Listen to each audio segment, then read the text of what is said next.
رمی کے لیے منا کی طرف چلیں گے۔ یاد رکھ لیں 10 ذی الحج آج آپ نے 5 واجب پورے کرنے ہیں، ایک فرض کی آخری ادائیگی کرنی ہے۔ پہلا واجب وقوف مزدلفہ ادا ہو گیا، دوسرے واجب کی طرف آپ جا رہے ہیں، شیطان کو پتھر مارنے۔ مینا میں آج صرف بڑے جمرہ کو 7 کنکریاں مارنی ہیں۔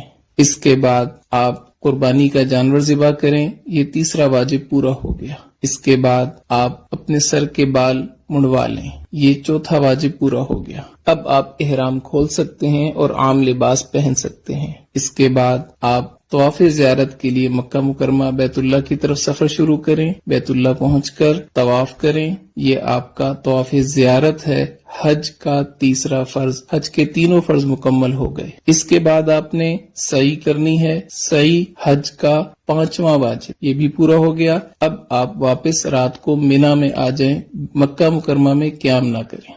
11 ذی الحج حج کا چوتھا دن مینا میں زوال کے بعد، بہتر یہ ہے کہ عصر کے بعد، تینوں جمرات کی طرف جانا ہے۔ پہلے چھوٹے جمرہ کو 7 کنکریاں مارنی ہیں اور دعا کرنی ہے، پھر درمیانے جمرہ کو 7 کنکریاں مارنی ہیں اور دعا کرنی ہے، پھر بڑے جمرہ کو 7 کنکریاں مارنی ہیں۔ اب دعا نہیں کرنی اور واپس اپنے خیمے آ جانا ہے۔ رات مینا میں قیام کریں، دعاؤں میں مشغول رہیں۔